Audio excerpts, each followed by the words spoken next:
ונעמוד התפילה וספ"ד.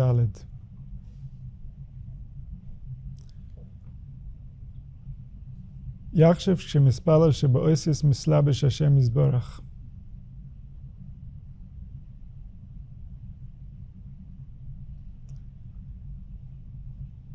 We're learning about prayer, which means we're learning about the awareness.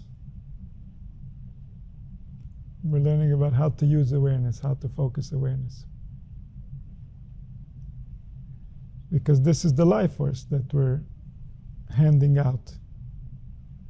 Based on our awareness, we're giving away our life force. Who are we giving it to? Whatever it's dressing up as.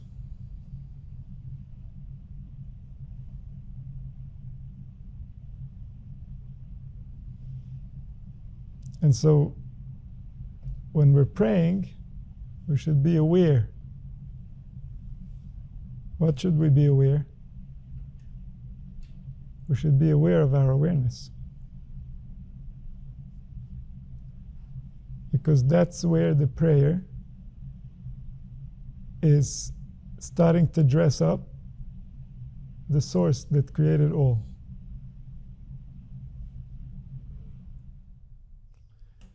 Pirish, he explains, De'enu niyoy de ma she'odem choshev, elem ken medaber.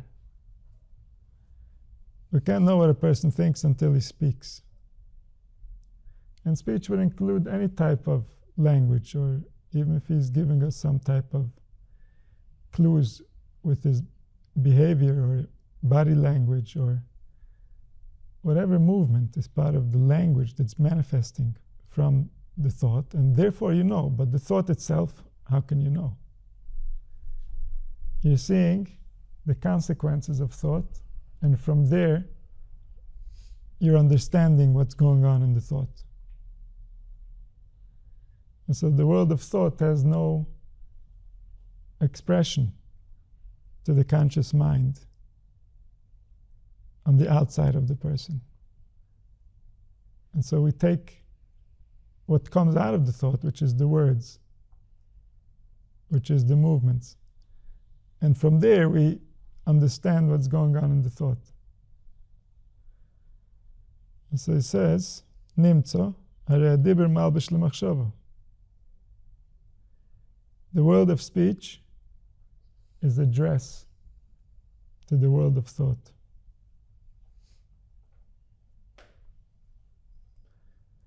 The world of speech is the revelation of the mystery. We decide how the mystery reveals itself. The mystery, that's the world of thought, the unknowable intelligence from where everything originates, reveals itself in speech. And so when we're talking, who are we dressing up? We're dressing up the Creator. The creative force that created is now dressing up in the words that we are formulating with the life force. And so you should think, you should be aware that the awareness that he's creating is becoming a levush for the source that created life. It's becoming a way of him dressing up in order to be perception. Perception is revelation. Perception is the essence drawing in order to reveal itself. And so who is being revealed through perception? The only one that there is to reveal. The only one that lives in all. That's who there is to reveal. And so perception reveals the one, and the speech reveals the perception. That's all we know about him. What else do you know about him other than perception and speech? Other than perception, which already includes speech. Speech is a child of perception that creates other perceptions. But it's still in the world of perception that speech receives its reality, just like everything else.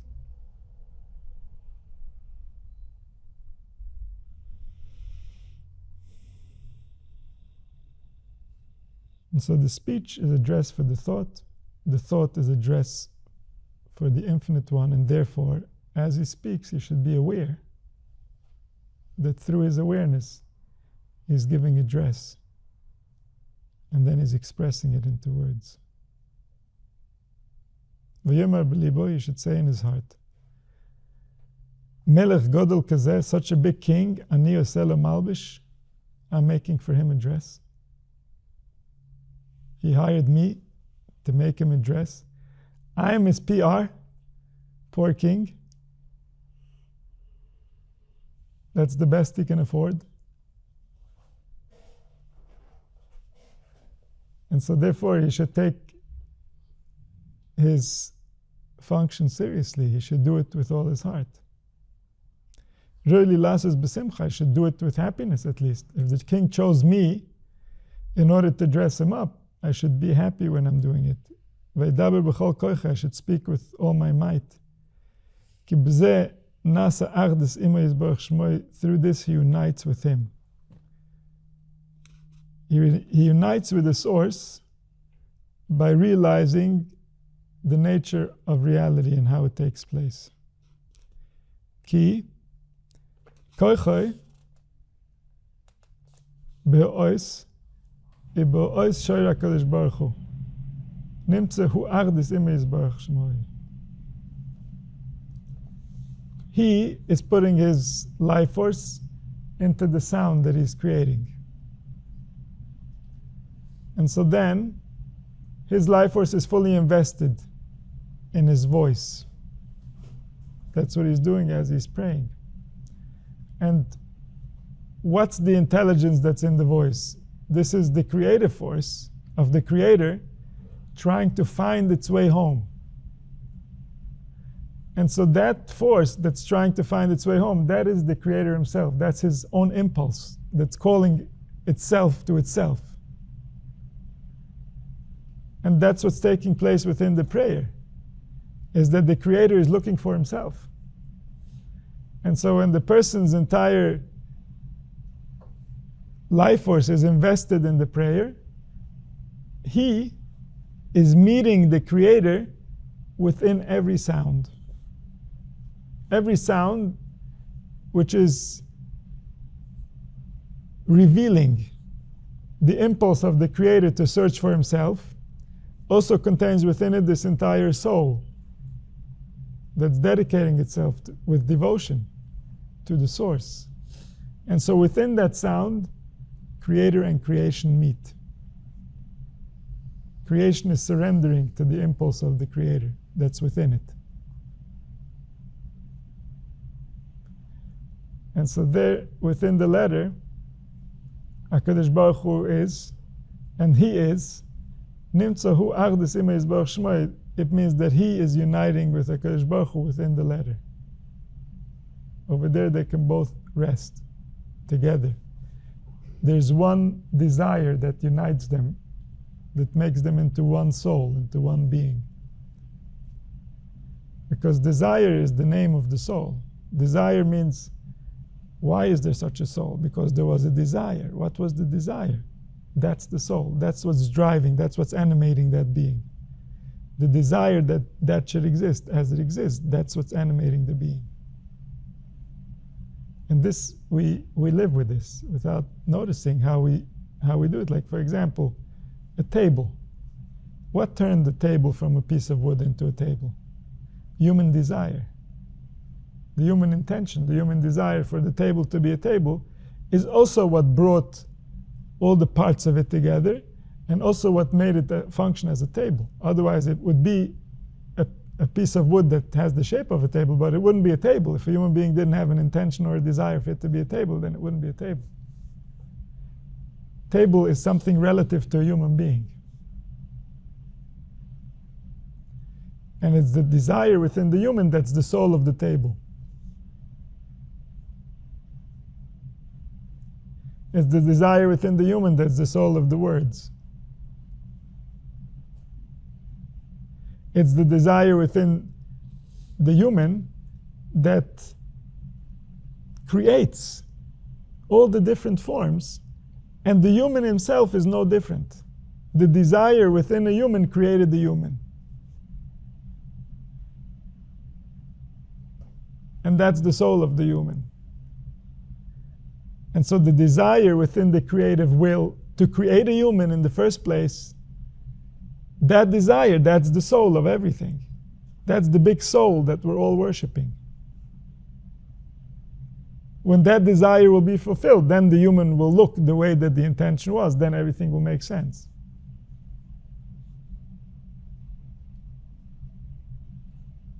And so the desire is the soul of the thing. And within that desire we meet the maker. What was made meets with the one who made it. Within the desire for my soul, I receive life from God. If there was no desire for my soul to exist, I wouldn't receive life from God. And so that desire is the root of what I am, and that's what's moving me. That's what's driving me. That's why I'm here in the first place, and that's why I'm here in the last place, and that's why I'm here in the middle.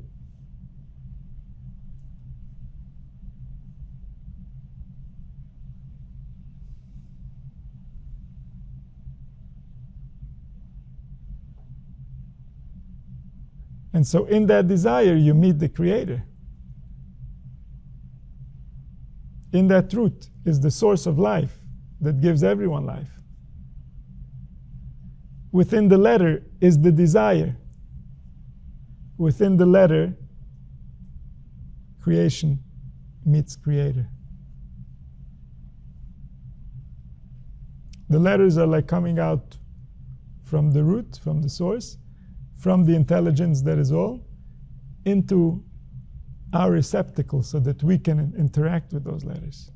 And so there's something that we are receiving directly from the Creator. And within what we're receiving, that's the place where we meet.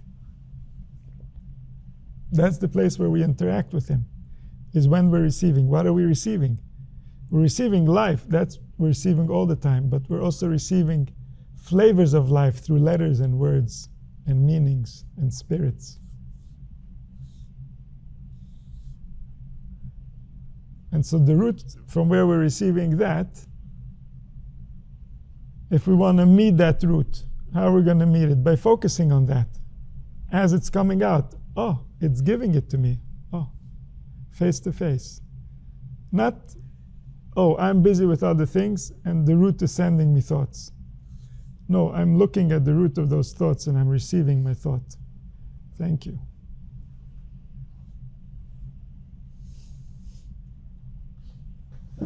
To receive panim bepanim. To meet the one who is giving you. To greet. Ah, you're giving me, I'm getting. Oh, thank you.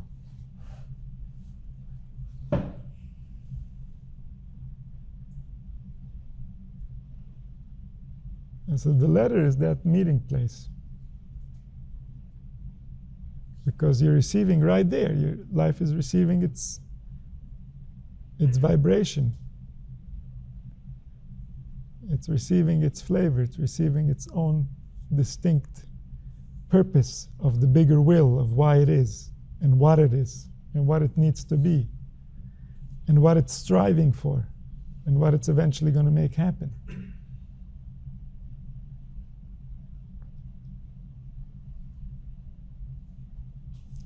That was from the Tzavos Rivash. Ois Pei Hei. En dibur b'lo machshava. There is no speech without thought.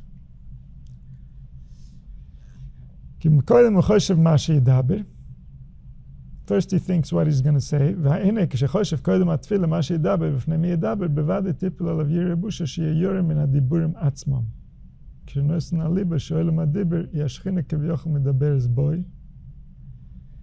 So he's talking about this process of speech and realizing the real nature of speech. So if someone were to realize the real nature of speech, he would be taken aback.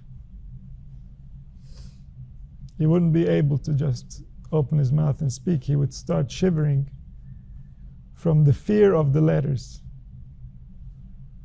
Because I'm now going to give order, give form to this infinite being, oh, whoa, what if I don't do it right? What if I don't make the right sound? What if I don't say the right word? What if I don't have the right intention? What type of catastrophes am I creating? I can't even know. And so if he realizes the real nature of speech, a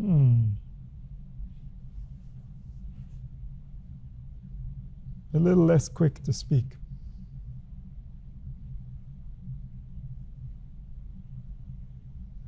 And especially when he's praying, praying means that through his intention, he's directing himself towards reality. Through his intention, these words are going to be more meaningful and therefore going to receive a higher position in his soul, and therefore going to be more consequential about the way that he interacts with reality and what it means to him and what's going to happen to him and what he's going to make happen in others.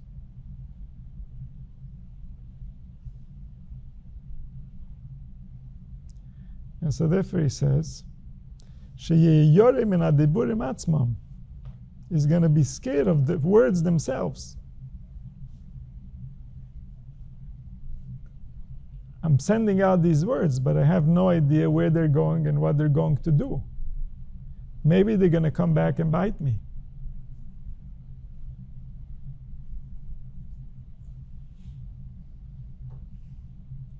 This is what happens to most speech. Most speech comes back to bite us because we're saying it under a very specific circumstance, to a very specific situation, and we just, whatever comes up, our filters are not very tight. But the real context of what we're saying and what the result is going to be, we have no idea. But it's certainly going to be. There certainly is consequences. Words are extremely, extremely powerful. They reverberate to eternity within the soul. The spiritual debris. They literally create spirits. They give form to the spirits.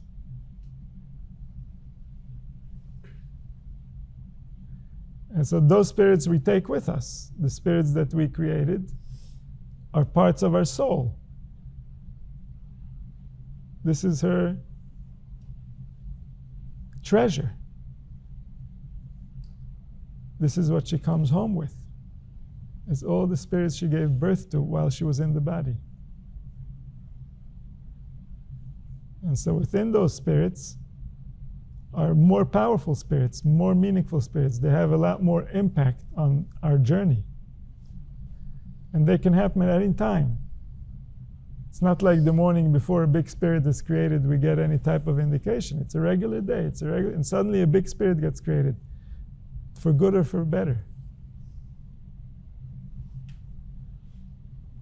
And then those are the parts that have a big impact on the trajectory of our soul. So when a person realizes the power of speech, he becomes afraid of his own speech. He's intimidated by the power that he is wielding.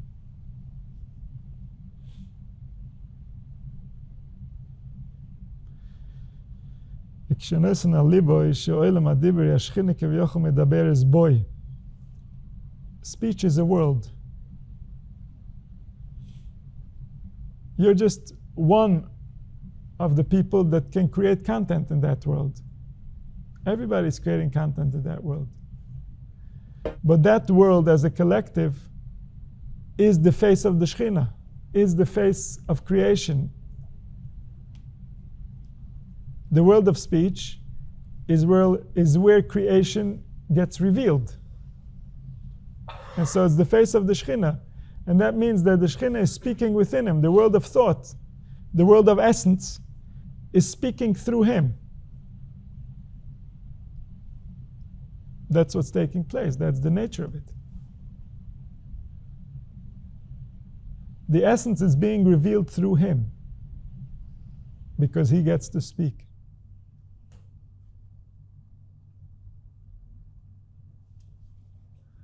She has all the different potentials of dibur. You can speak in so many different ways, and it's all her. It's all the malchus that's being expressed through the different channels that existence can dress up in. The left, the right, and the center. The different midas. So within the Shekhinah is all the different potentials. So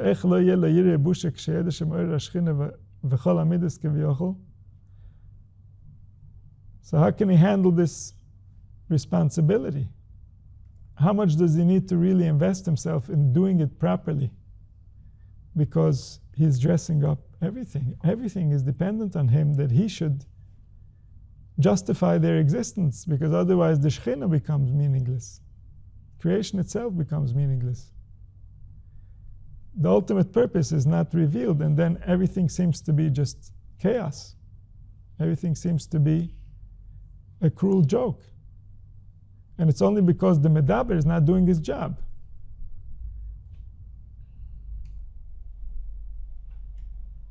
The PR service, instead of doing the proper public relations and making sure that the creator is properly represented, they got busy representing themselves. Every medaber is busy justifying his own portion, justifying his own piece, but not justifying the olam hadibur, which is the Shekhinah, which is what needs to be released from its exile. It's the meaning of the world that needs to be released from its exile, not your individual identity. Your individual identity is just an illusion. That doesn't have to be released from its exile. It needs to be released, period. But the worlds, the speech, the thought, the functions of the different organs and the different parts, the different aspects of the soul, they need to be liberated from us. We're the captors.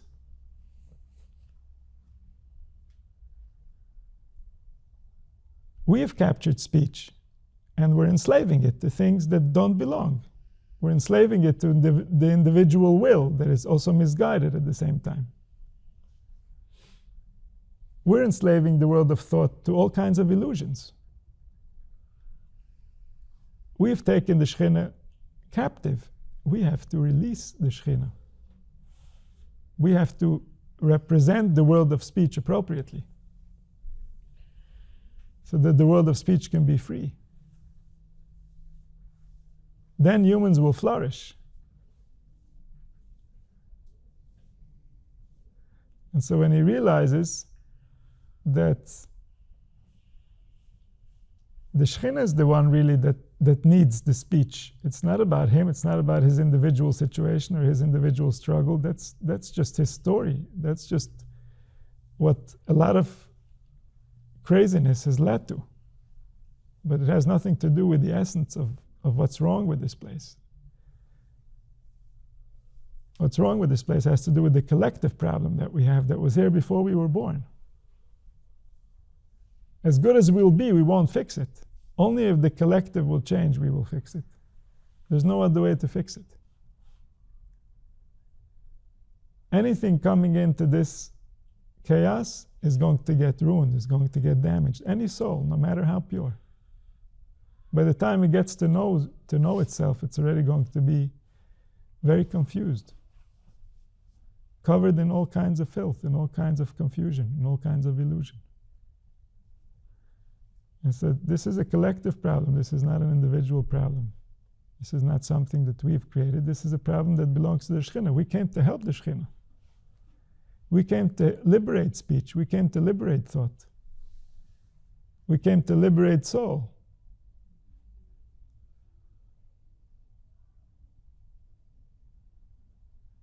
And so when we awaken the soul, when we awaken speech, when we awaken emotion, we have to be aware what we're awakening, for who we're awakening. We have to be aware of how serious the consequences of everything that's taking place. because it all affects her. This is not an individual game. This is not about me or you. This is about it. And it includes all of it. It includes me and you.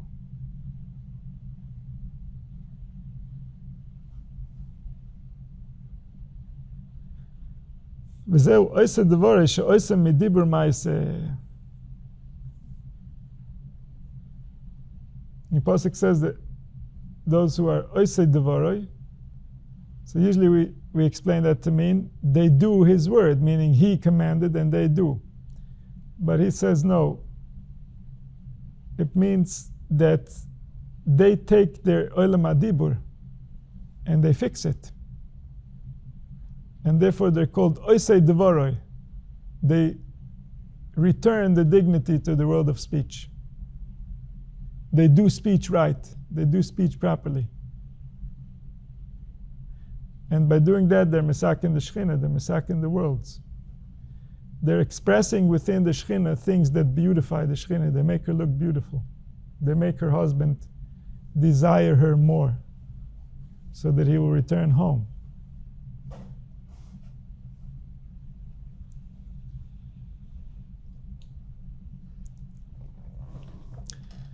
Now this was from the Baal Shem Tov. Another one from the Baal Shem Tov. K'shemedaber yachshev beremes kol v'diber v'yidaber b'yira v'hava v'yachshev shezeh medaber olam hadiber mipiv az male hadiburim. So first he says, when he's speaking, he should distinguish the difference of the speech from the voice. And this relates to the spiritual forces that are animating the body. The voice is coming through an entirely different channel than the speech. The lips that are moving are receiving their instructions directly from the brain. The brain has the nerves that come out from the back of the brain, from the stem, that connect to the mouth, and they move the lips and the tongue. But to create sound, that's an entirely different process. That involves the organs of breath, the organs of the blood circulation, and the muscles of the stomach. Almost the entire torso is involved in speech. The heart is involved in speech, in the sound of the speech. The lungs are involved in the sound of the speech. And so when we speak, he says we should realize what is being activated through the sound and through the speech. Because, as we've discussed, everything that we do, everything within our body, represents the higher realms. And when we activate our body, we're activating the higher realms. Everything we create within our body is being created within the collective as well at the same time, and in all kinds of dimensions that we can't even imagine. As we'll mature, as our soul will mature, more and more of these dimensions will be revealed to us, and we will realize the impact that we had on them. But for now, we can't even imagine those dimensions. We're just living from our dimension, and from here we're having an impact on infinite different variations of existence that are going to result from that.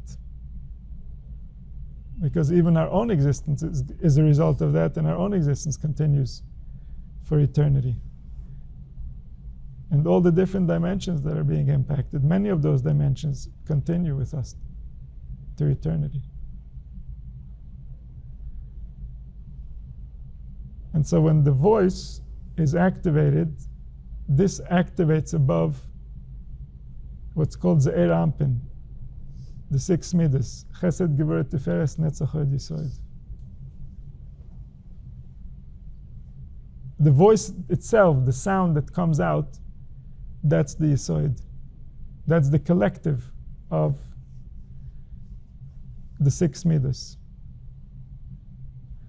And that Yesod, which is the Koil, he is misyached with the Malchus, which is the Dibur, which is the movement of the lips. And so the 5 midas go into the Yesod, which creates the voice.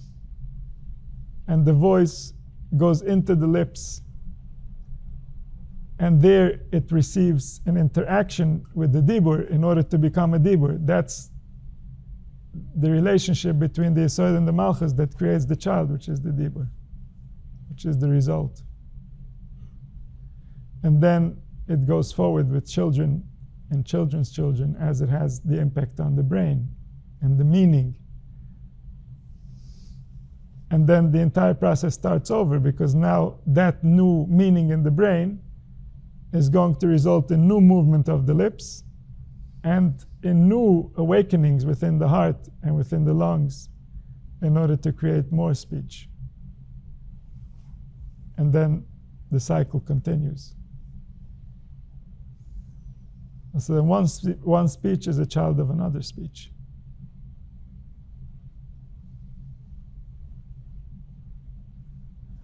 And so when he is speaking, he should create intention towards the activation of these root forces that create the universe.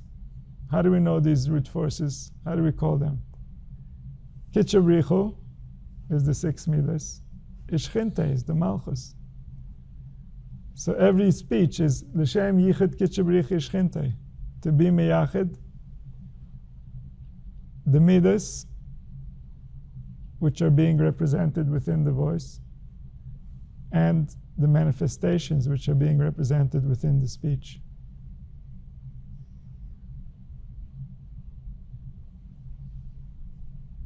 And that unification liberates all the worlds. What does it mean, it liberates all the worlds? It means that if that's the way that we see reality, then reality will cooperate with us. It will give us strength. It will give us what we require and more. If we create separation, if we see life in a way that separates HaKadosh Baruch Hu from the Shekhinah, that separates the midas from the manifested reality, the manifested reality won't respect the emotions that create life, the human reactions that were designed by the infinite power. If we create separation, then the blessings, life cannot come forward.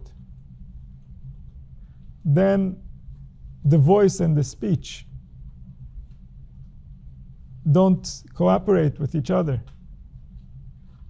And then humanity loses all their power. And so by uniting these forces, we are returning the natural order of how life was meant to be. And this appeases the soul. And then by believing it, this becomes the reality that our soul is reacting to. And when our soul reacts to this reality, it becomes stronger, it becomes healthier. Unlike the reality that's being painted by our culture, which weakens the soul, which reduces its desire for life.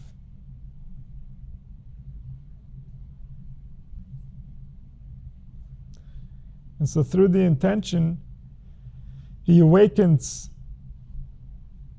the meaning of the voice, the one who is giving life to the voice. Because when we say that the voice represents something, it's not just a representation by agreement. It means that this is the actual force that's resulting in this power.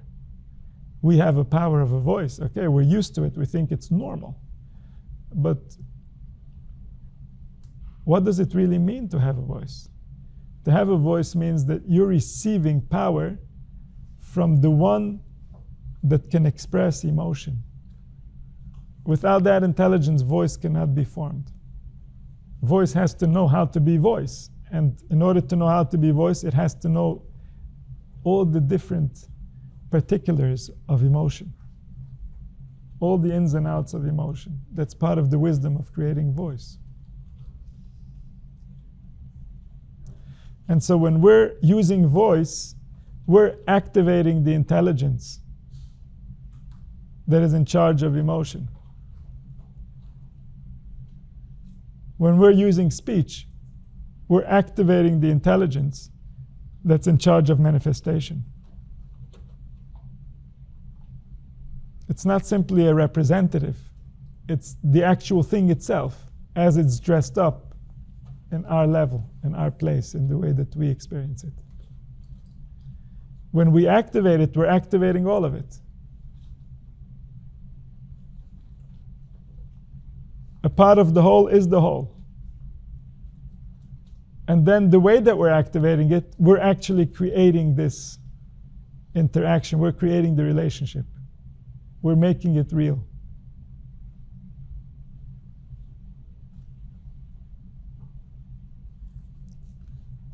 So you should think about the remez of Kol V'Dibur. Then he says, V'yidaber b'yir b'hava. When he understands the meaning of things, his emotions will get involved in the act. When he understands the meaning of things, then he will love when he speaks, or he will feel awe when he speaks. If he doesn't understand the nature of what he's speaking, what's the love and what's the awe? Where is it coming from? What for? But by realizing what he's doing, then, of course, feel the love that you want that the Creator should feel for creation. Be a vessel for that. Awaken that within the Shekhinah. Represent that within reality so that that can be real for everyone. So that that can be at least one of the representatives. Out of the billions of representatives, let one of the representatives say something kind about humanity. Say something that brings love from the Creator to creation.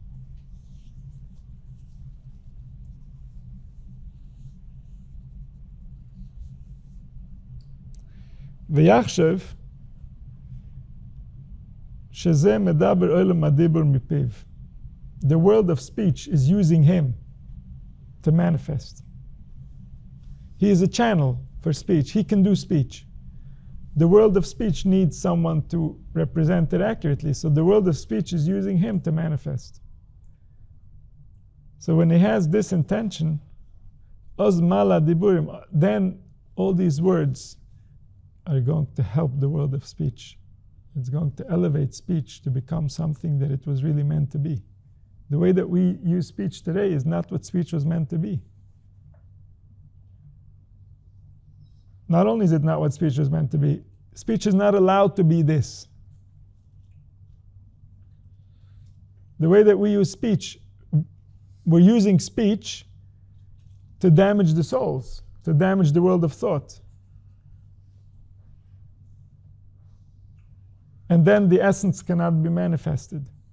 When the world of thought and the world of speech are corrupt, the essence cannot manifest. Where is it going to manifest? To whom?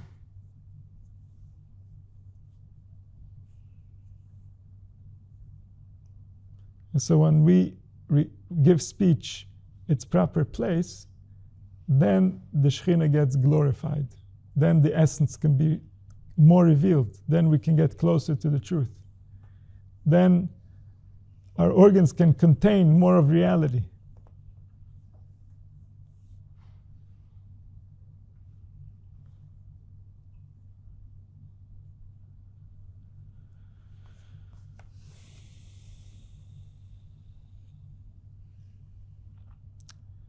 Another one from Baal Shem Tov. Hamoshel ki klila seichel. A metaphor is a vessel for intelligence.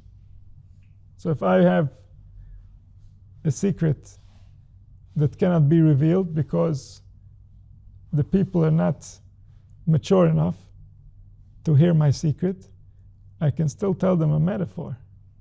And in the metaphor, they're going to understand what I'm saying, but they're not really going to know what I'm saying. And this is the world. The whole world is a metaphor like that. The body is a metaphor. The Torah is a metaphor. Mitzvahs are metaphors. Davening is a metaphor. Everything we do is a metaphor. Eating is a metaphor. Sleeping is a metaphor. And then everybody, according to their level of intelligence, can fill this vessel with light. What does it mean to you? How intelligent are you? What level can you reveal of the truth in order to give meaning to the metaphor? The higher that level of truth, the more motivation, the higher the quality of life, the higher and deeper the interaction, the more the love and the more the awe, the more courage, the more desire for life.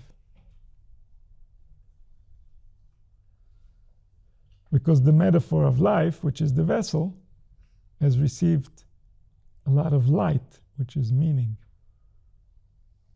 wisdom. That's the motivation. That's what keeps it flowing. That's what keeps the life force with a strong desire to continue giving, creating life.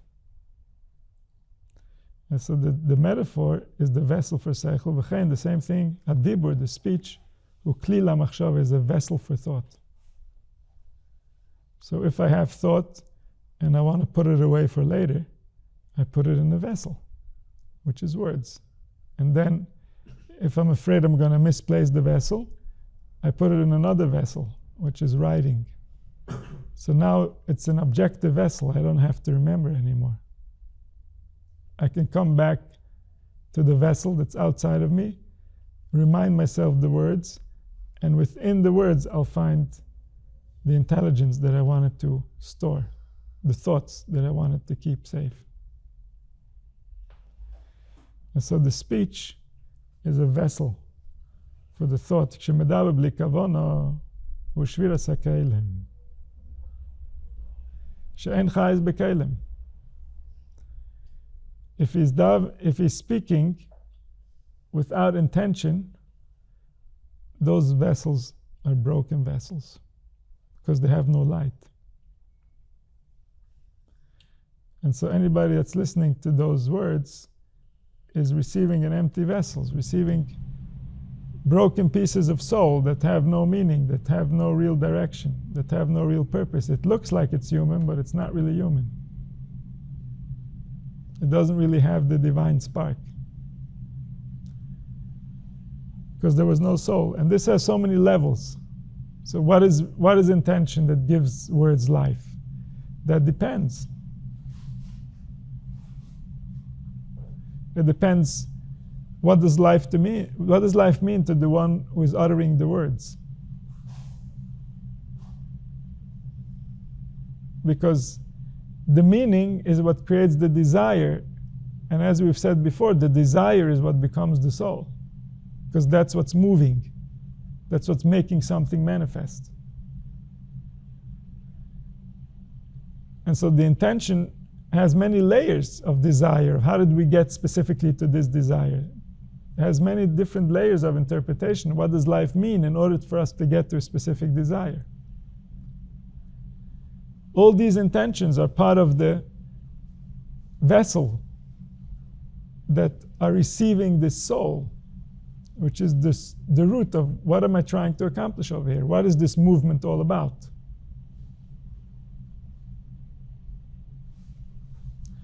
And so when it's empty, when there isn't the real intention, then this is a waste of energy, it's a waste of life. It's a broken vessel. It's a vessel that doesn't contain light. Sometimes the person might be filled with intention, but he's working for a boss, and the boss doesn't know what he's doing. So then again, there's no soul. Because there isn't a real connection to any real meaning at the end of the day. To him it's meaningful because that's what the other guy said. That's not enough. That's not a soul. So then it can be very powerful. This is how the demonic can run entire countries. Because it can use what seems to be soul. The person is very motivated and he's trying to fulfill a real task. But let's go back to the beginning of the task. How did this task come into existence? Who gave this task life? And we get to the end and it's a dead end. It's not a real task. It's not a real intention. This is not human. There's no soul.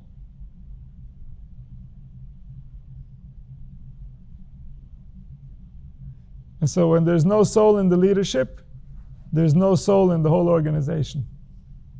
Even though within the organization it might seem like there's soul. But that soul is only as much soul as the one that it's working for. A soul that's working for a demon is also a demon. Because that's the energy that's motivating it. That's the soul that's really driving the movement.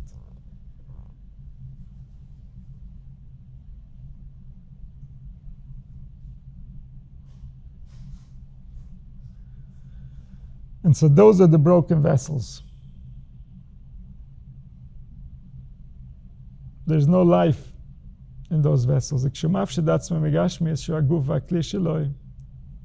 When he realizes that he is something deeper than the physical, then he sees the deeper side of the vessel.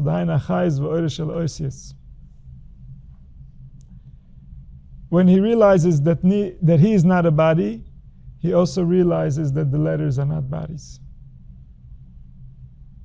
Because based on his perspective, based on how he is looking at the world, that's how he's going to see in everything and in everyone. Like himself, he's going to interpret everything. And so when a person goes deeper to realizing the root of life that's beyond the body, then also in the letters he realizes the root of the letters that's beyond the sound. There's a life force within the letters that's beyond sound. And that life force, it's called the life force and the light that's within the letters. When he releases himself from the physical, and he dresses up within the letters, within the syllables, there he's attached to the source, who is dressed within the words. This is similar to what he said before in the Tzavah Saravash. That within the letters you find the creative force that creates life. Because within the letters is the impulse of life that's coming from the root. And because right now he's giving you this dress, so as he's giving it to you, that's where you meet him.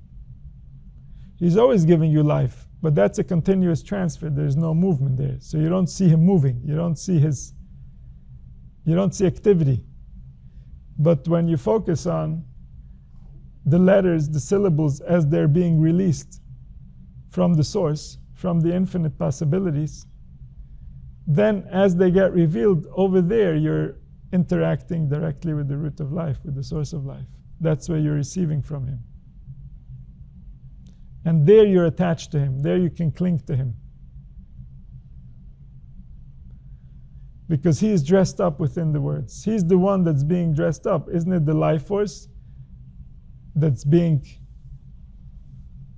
formed within the meaning of the letters as the letters are being released, as the vibrations of the sounds are being converted by our brain? Also, the meaning of life and the interpretation of life, the experience of life is being received directly there. And so there we can cling to him. There the source is being revealed. He should see that he shouldn't fall from his thoughts. He should strengthen himself to go up higher. So higher means closer to source. Higher means closer to realization of source everywhere, because that's the truth. The truth is way above us. And the further we go away from the truth, the lower we fall. And so we're climbing back to the truth. Man fell from the truth, lost the truth, went into conflict with the truth, and now he's trying to climb back up to find his way home, to reattach to the truth. And so when he is separating himself from the external appearances and he's attaching himself to the truth, he's going within towards the source, and he's using speech in order to express the source, in order to dress the source, he should see to go higher and higher and not let the illusions interfere with his perception. Because then he can help the Shekhinah, then he can help the collective, he can liberate humanity a little bit. He can do his share of liberating humanity by liberating his own speech, liberating his own thoughts, liberating his own soul. That's it for today.